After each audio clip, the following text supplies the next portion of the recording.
Welcome to this program where we have a guest with us, Gabriele Yonan from Germany. Many Assyrians know her by her books about the Assyrian genocide, and we're going to discuss with her some recent issues. So, Gabriele Yonan, most welcome to Assyria TV and to Sweden. You've come here now to participate in the documentary on the Assyrian genocide. Yes. With the director Aziz Said.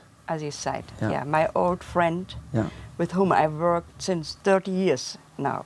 Okay. So next year is the 100th commemoration of the genocide. What kind of feelings does this give you? Because you've written a lot about the Assyrian genocide. Yes, I believe in the newer time I was the first to publish about Assyrian genocide in 1989. And this was meant as a historical research. Now, just on the brink of 100 years, we are confronted with another genocide. So that makes me very sad. It would be much better to speak about something which is 100 years ago and not something which is just going to happen. Yeah. Do you see any parallels between what's happening to Assyrians today and what happened 100 years ago? It is different, of course, because as we in general know, history is not repeating itself, but it is also, in a way, a continuity. It is a continuity because it's in the same area and it has some of the actors are the same. Of course, it has nothing. It was not only for religious reason like it is now. It was always connected to policy, and today this is better known because now we are in the area of media, so nobody can deny like it was 100 years ago. And it took almost 80 years that it became clear that the Assyrians were victims of genocide. Yeah. So this is now a very difficult situation that we celebrate, and we wanted to look back, and we had the idea to discuss it, to find reasons, and now we are confronted with the same or a worse situation at the moment. Yeah. I want to ask you, because the genocide of 1915, most people and most Assyrians believe that our people were slaughtered because they were Christians, and only because of that. While others, including myself, argue that actually, if you look deeper in the issue, it was a political decision, not so much connected with religion, more with nationalism and ethnicity, and religion was used for the dynamics. What is your view? Yes, this is the one thing is that I had to fight in the time when I wrote of the book and I researched that it was always called an Armenian genocide. There was no anything like Armenian genocide. It was a Christian genocide. And when we speak about Christian, then we speak about non-Turks. In that time, when the young Turks were ruling, the ideology was to clean Turkey from any non-Turkish element. That was the main idea, not the religion, because if you are Christian, even today, if you are Christian, that means you are not Turk. You are Greek, you are Armenian, you are Assyrian. That means you are a different ethnic. So therefore it was policy, of course. And religion always in history is, even today, connected to policy. Yeah. Well, you've written well-known books about the Assyrian genocide. We have one here published in Swedish by the Assyrian Federation in 2004, but you wrote it in the year of. This was written in the year of. It was finished and published for the first time in 1989. 89. Yeah. And as a historians normally will not, on their lifetime, see that their theories or books are discussed. It is history. Sometimes it takes 100 years, and then it will be developed. In my case, for 10 years there was no reaction by Assyrians, though it was ordered in every library, and some Germans wrote reviews about it, but the Assyrians themselves were not interested. And one person who was very close to me personally, when I told that person, "Are you aware that Assyrians became in the same way victims of genocide like the Armenians?" Then this friend answered, "Who cares for that? We look on the future. We are not interested on the past." That was in the diaspora, and it was the first generation of diaspora. But it took about 10 years when the first Assyrian group became aware of it and was beginning to discuss it and to make conferences. It was 1998, as I remember. And after 2000, it became, though the book was in that time only in German language, but the issue became very important. There were conferences, two conferences in Sydney, 2 conferences in America. So it became, and then Europe. It was really, this was something which I felt privileged, that the Assyrians in my lifetime became aware of this historical issue of their own history. So you are the first non-Assyrian to actually publish something about the Assyrian genocide? I would say scientifically like this, at least. Because short after the genocide happened, there were several Assyrians who published little books because they wanted to bring it to the peace conferences, you know, Paris Peace Conference, Lausanne Peace Conference. But they were small researchers. I used them. They are important. They were eyewitnesses reports and such things. But then nobody wrote about it. But that doesn't mean that the Assyrians have forgotten about it. No, that was about 3-4 generations oral tradition. That means there was always a knowledge that the grandfather told the father and the father told the son. It was a collective remembering, but it was not discussed. It was not discussed and open. There was no room for it. In Turkey, in Syria, in Iran, there were dictatorships, so they could not, even if they wanted. And it is the normal way that the first and second generation are silent about it. To become a victim in a collective, nobody wants it. Even when the Holocaust against the Jews was happening, it started only 30-40 years later. That even Israel, they didn't want to feel like victims. They wanted to look in the future. And so the friend who told me we don't care for it, it was a kind of we care for it, but we don't let to come it too close to us. That was maybe what he wanted in reality to say to me. Yeah, interesting. But since then, since the 90s, the issue has become one of the major issues in Assyrian politics. Yeah, and not only as a major issue, the Armenians or the Jews, for them, the genocide, what happened to them, became identity, a very important form of identity. And for the Assyrians, because they have a different history, I don't think it is to wish that genocide should be the main pillar of identity. I think Assyrians have other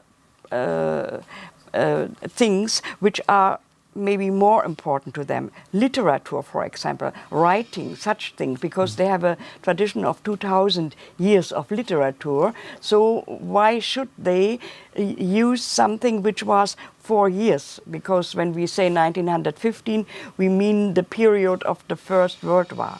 And for the Assyrians, it started even earlier than for the Armenians. It started in 1914, and it lasted until 1918.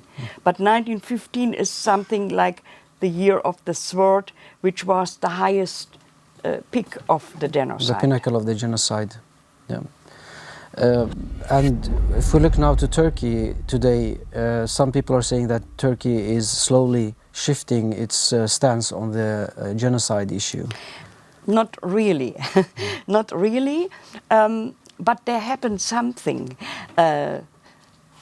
As long as the Armenians used their genocide as a political tool, there was no any way. But since 2000, for several reasons, too long to speak about here, then the whole situation changed, because the Armenians, the Assyrians and the Greeks joined together to speak about their Christian genocide. And that makes it different for the Turks too. First, it is a little bit, it shifted away from the only Armenians. And secondly, because of the diaspora, the Turks were very happy when all the Assyrians left in the 70s and 80s, in the meaning, now we are rid of this troublemakers. Though Assyrians in Turkey were not really troublemakers. But what they didn't count on was that in the diaspora, people, the first people, they were workers, but their children, they studied, and they speak up, they wrote, they used everything what they could use in the democracy. So the boomerang came back to the Turkey, and then they had to deal with it. And there was an event which had made a big change, and this event was happened in 2000. There was a priest of a very small parish. His name was Yusuf Akbulut. And by chance, it's a long story, but the short story was that 2 journalists came to him in Diyarbakir and just wanted to know what he is thinking about Armenian genocide. And then, in a very probably naive manner, he answered and said, Armenian genocide? That was not only Armenians, that was us the same way. Look, here were 120,000 Assyrians, and now no one, just my parish is 30 people. And next morning, Hurriyet wrote, a traitor among us. And that became the trial was a very wrong step of Turkish government. I think later they felt so sorry that they didn't do anything, because whole world of parliamentarians of Europe came, and so it became an issue. And this was maybe a turning point, that genocide became something very important for the Assyrians. So you mean Turkey as a state is afraid of the Assyrian communities outside Turkey and their political work for their recognition? Not afraid. Not afraid. They are too strong to become afraid. It's a moral question. It is a moral question, and it is very difficult for the Turks themselves. I mentioned that when Ataturk invented the Latin alphabet for the Turks, that this was a very serious step, because after then the archives were no more readable, because nobody can now read documents in the Osman archive if he is not as expert for it, because it's Arabic alphabet, Osman Turkish, so it took only a lot of study to use it. So even the Turkish historians have not easy time to say, let's say, is it true or not in our archive. They cannot use it. Yeah. And so I think it's not, they are not afraid, but they feel very uncomfortable. So now coming back to your research and your books about the Assyrian genocide, can you tell us a little bit what new material do you have and what new publications or books are you planning to see? Yeah, one of the results of this first book, when it was 1 year out, I got letters from people, and one woman, she wrote me, a lady, she wrote me, oh, you mentioned my grandfather who was a missionary in the book. There are much more material, and if you are interested, sorry, the book is ready, but maybe you are planning a next one. So I visited this family, and I found very important German documents, and when I read it, then I knew there must be more, and I went to the political archive in Germany, in that time in Bonn, and 44 documents. I found 44 documents. Especially, they give an insight of how much the Germans knew about genocide and how was their attitude. Even in my book, in the first volume, there is a chapter, Holy War Made in Germany, which is a quoting, because even 1915 there was a big discussion about among the experts, Islam experts, German experts, and one said, Netherlands, he was saying, this jihad is made in Germany. So I used this, and I was giving some theories, and I gave some documents. But now, in this next volume, I can really prove. I have much more proving documents than in the first document and in the first volume. So this is, this is my next plan.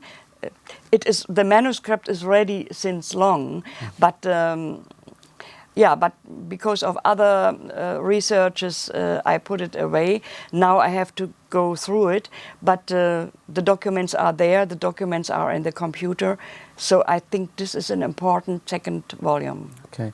Do you think there's still a lot of archive material in different archives in the world, that there's now, still a lot to research on? Now I am no more the only. That was 1989.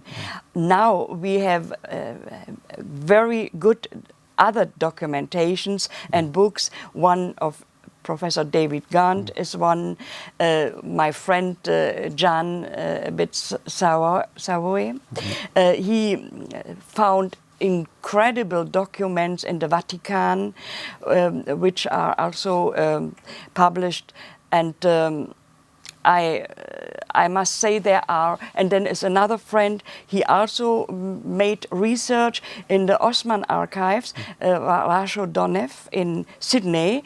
I was initiating, I asked him, because his mother tongue, because he was born in Istanbul, is a Greek, and he knows well about Assyrian culture. So in 2001, I asked him to use his knowledge, and by help of dictionary and grammar for Osman, so he learned how to work with this archive. It's online now, but it's very complicated, but he managed it, and he published certain very important documentations. Recently, he made another documentation about how the last Assyrians from Hakkari was driven out in 1924-25. I just got this information. What I want to say is that I was the beginner, but now we have a real, very good fundus of new documentations, of new publications. And not only this, there were some publications, they were existing, but nobody could use them because they were written in classical Syriac. One this is translated into German now, and the most important, I think it's very important, is from Ishaq Armale, but in Arabic. Maybe there is a translation in Swedish, but now one of the Assyrians is translating it into German. I could not use it, therefore my first volume is centered more in the Persian and Bhutan area, but not very much material was found in that time, for example, of Tur Abdin and in Turkish other places. This now is much better. The situation, research situation is much better. So we should expect a lot of more knowledge and books? Yes, from different ways, and also in France there were also researchers. Ali Chouran has written twice about it. So this is indeed, we have now something. Yeah. And so that is a very good situation. So if we come back to the current situation in Iraq and Syria, we are seeing the Assyrians, the remaining Assyrians, looking to the West and to immigrate and to escape from the terror, Islamic terror. What do you think will happen now? Yeah, I mean, we will not be able to stop to stop everybody from emigrating. It is like in Tur Abdin in the 70s and 80s. There was a situation which was not so bad like we have now in North Iraq, but I guess that not everybody, never it happened that everybody will be able to emigrate. And these are much more people than it was in Tur Abdin. In Tur Abdin there were 50,000, 60,000, and that was all. And but here we have at least 400, 500,000, and it's not possible that they will be able. So I am discussing with Assyrians the idea of the safe haven, which in many Assyrian politicians have discussed and have written about it in Aina and in many and at the moment I think this is something we have to push. It's not only, we must know that not everything can happen from outside. It must become also an issue from inside. We have their political groups and persons, and they must get support from outside, and they must deal with the Kurds. They are the Kurdish of Karaj are the neighbors. Sometimes it seems to me that some Assyrians are not have no any reality. I mean, this is the fact, and if it would not be the fact, then otherwise the people would not then be refugees in the Kurds. Without the Kurdish help, there would not be safe haven. We cannot ask IS to help the people to get safe haven. I am optimistic in a way that IS, this terrorists will not last. They will not, and the West will not let them. It's not possible for many reasons. It's not because they love the Christians or the Yazidis, but because the strategic and many other reasons, the oil and everything. So the West is acting. And it's not, by the way, it's not only the West. A friend of mine 2 days ago went to Russia and has a lot of meetings with very high-ranking politicians in Russia too, which is not so bad. It's not, as we have seen, America was very long not interested at all on the Christians, so Assyrians should see every option they have. Yes. And there is Europe in the first because of the big diaspora, and of course America, there is a diaspora, and now in his speech Obama for the first time mentioned the Christians in his speech, but of course we know it's not because he was so interested, but otherwise the Republikaner would not have voted to allow him to get involved again. So yeah, I think this situation is very serious, but in the same way the West and maybe even Russia is involved. I mean, in Syria since long, we know that. So we have Assyrians have to deal with them. And not just to wait. I was very astounded how the Yazidis, when their genocide happened, that was really very similar like 1918, when the people from Ormia had to go by foot 500 miles to Hamadan and 10,000 was killed. Immediately they made a little delegation, took some of the people who were victims of this and went to Washington. And it was them, this delegation, that Obama and his speaker the next day was then speaking and saying he wanted to bomb. And he mentioned first the Yazidis, but then later he knew he must mention the Christians. But so I wonder how the relatively inexperienced Yazidi took immediately the right step. Interesting. So I hope, and I know that Assyrians in many different countries are doing a lot of things. And also not only the politicians, the churches are very important and they do what they can. And mostly together now with the politics. As I know, your patriarch of the Syrian Orthodox Church for the first time was claiming that the genocide year of the Seyfo will be celebrated together. This is very hopeful. Yeah. So you maintain hope. You're still hopeful that yes, Assyrians will have a future in the Middle East. I am optimistic because there is no any other way, and most of the Christians are at the moment, they are refugees, they are in terrible situations, but there is a lot of help from different ways, and at least they are at the moment not directly confronted with IS. But in the other side, the villages are empty, but there is some reason for being optimistic. Al-Qosh, which was not directly confronted, the people was running in panic, but now they came back. 75% are back in Al-Qosh, and I hope very much that they will come back in their villages.